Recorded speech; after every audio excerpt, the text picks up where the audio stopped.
تب جا کر یہ مسئلہ حل ہو پائے گا۔ دوسرا اہم ترین مسئلہ جس کی طرف میں توجہ دلانا چاہتا ہوں وہ مسئلہ ہے مسجد کے اماموں کا، مسجد کے مؤذنین کا، مدارس کے اساتذہ کرام کا۔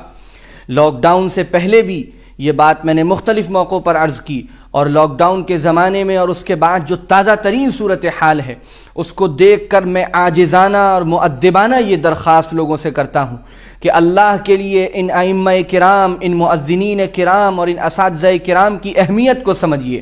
یہ دنیا میں بظاہر سادہ سے اور معمولی سے نظر آنے والے لوگ یہ اللہ کے مقرب ترین بندے ہیں۔ یہ جانتے تھے کہ مدرسوں میں پڑھنے کے بعد ان کو چند ہزار روپے کی تنخواہ کے علاوہ اور کوئی راستہ کمانے کا نہیں مل پائے گا۔ اس کے باوجود انہوں نے اپنے کو مدرسے میں لگایا، قرآن پڑھا، حدیث پڑھی، اور آج بہت معمولی تنخواہوں پر یہ ہمارے ایمان کو بچانے کا کام کر رہے ہیں، ہمارے دین کی نشر و اشاعت کا کام کر رہے ہیں، ہمارے نونہالوں کو قرآن پڑھاتے ہیں، دین پڑھاتے ہیں، شریعت پڑھاتے ہیں، اور اس کے بدلے میں ان کو کیا ملتا ہے؟ اس کے بدلے میں ان کو چند ہزار روپے تنخواہیں ملتی ہیں۔ اتنی تنخواہ جس میں کسی امیر اور کسی اچھے گھرانے میں صرف دودھ آتا ہے، اور جتنا ان کا مہینے کا چاکلیٹ کا خرچہ ہے، باہر گھومنے کا خرچہ ہے، اتنی تنخواہیں ان اماموں کو، مؤذنین کو دی جاتی ہیں۔ مجھے شرم آتی ہے ان تنخواہوں کا ذکر کرتے ہوئے جو عام طور سے ہمارے مسجد کے مؤذنین کو، ائمہ کرام کو اور اساتذہ کرام کو،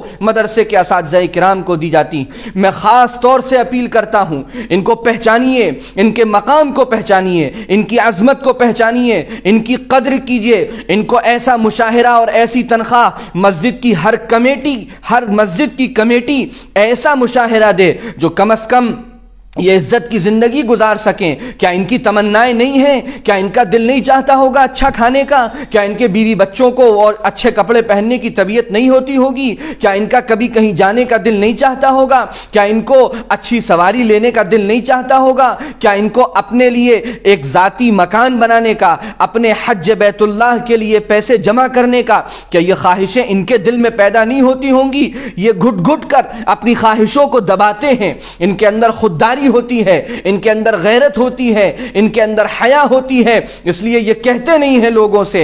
اے مسجد کے کمیٹی کے ذمہ داروں، میں آپ سب سے عاجزانہ گزارش کرتا ہوں، ذرا جھانک کر دیکھیے اپنی مسجد کے ائمہ کا کیا حال ہے، مؤذنین کا کیا حال ہے۔ اے مسجد میں نماز پڑھنے والے مصلیوں اور نمازیوں، میں آپ سے کہتا ہوں کہ آپ نے ساری ذمہ داری کمیٹی پر کیوں ڈال رکھی ہے؟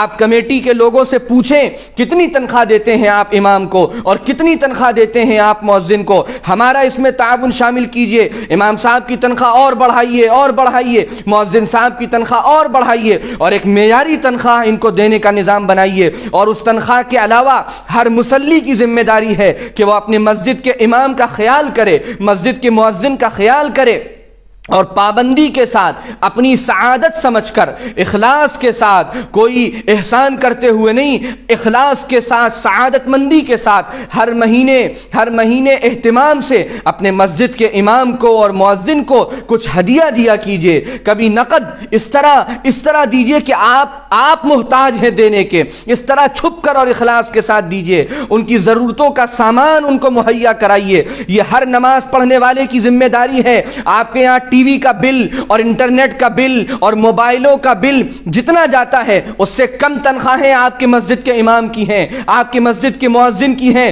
کیسے اللہ کو جواب دیں گے؟ کیسے نبی کریم صلی اللہ علیہ وسلم کا سامنا کر پائیں گے کہ جنہوں نے تمہارے دین کی فکر کی، جنہوں نے تمہیں 5 وقت نماز پڑھائی، ان کے ساتھ تمہاری کنجوسی کا یہ عالم تھا؟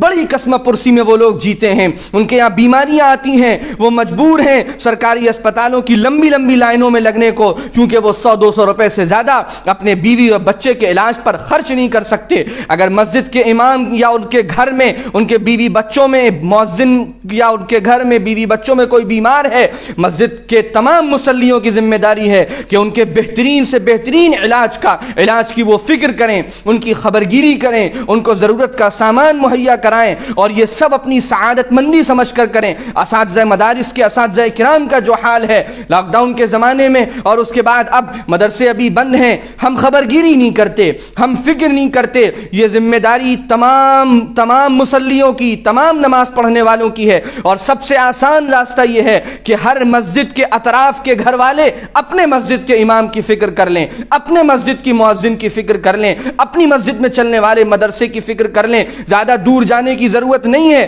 اگر اپنے علاقے کے تمام مسلمان گھر والوں نے اپنے مسجد کے امام کی، اپنے مسجد کی مؤذن کی، اپنے مسجد میں چلنے والے مکتب اور مدرسے کے اساتذہ کی فکر کر لی اور ان کو معیاری تنخواہ دینے کا فیصلہ کیا اور ان کو ہدایہ دیے اور چھپ چھپ کر ان کی مدد کی، ان کے ضرورت کے سامان مہیا کرائے، وہ ہمارے کام میں لگے ہیں، ہمیں ان کو فارغ کرنا ہے۔ یہ تنخواہ و مشاہرہ ہرگز اللہ کے قرآن کا بدل نہیں ہو سکتا۔ قرآن اتنی عظیم الشان چیز ہے، یہ تنخواہ، یہ ہدایہ، یہ مشاہرے، یہ صرف اس وقت کا جو وہ وقت اپنا نکال رہے ہیں ہماری خدمت کے لیے، یہ ان کو اس کے لیے ہے تاکہ ان کی ضرورتیں پوری ہوں اور وہ یکسوئی کے ساتھ ہماری خدمات انجام دے سکیں۔ یاد رکھیے، اگر ہمارے مسجد کے امام صاحب یا مؤذن صاحب یا ہمارے مسجد میں چلنے والے مدرسے اور مکتب کے استاذ اگر قسم پرسی میں جیتے رہے، گھٹ گھٹ کر جیتے رہے، اپنی ہر خواہش اور ضرورت کو وہ مارتے رہے اور ہم عیش و تفریح میں لگے رہے،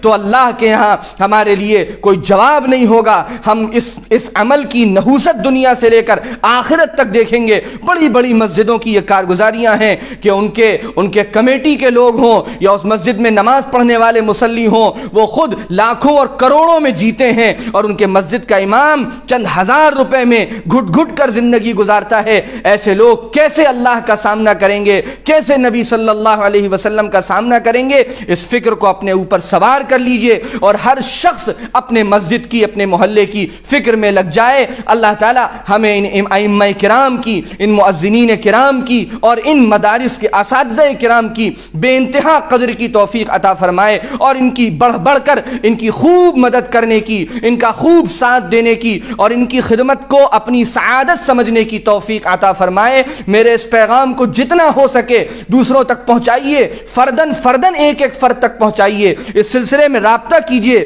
محلے کے لوگ بیٹھ کر آپس میں نظام طے کریں، مصلی بیٹھ کر آپس میں نظام طے کریں اور اس مسئلے کو سوچئے، اپنے دل پر ہاتھ رکھ کر، ذہن کو لگا کر کہ اگر ان کی جگہ میں ہوں تو پھر میں کیا سوچوں گا۔ اللہ عمل کی توفیق عطا فرمائے۔ والسلام علیکم ورحمۃ اللہ وبرکاتہ۔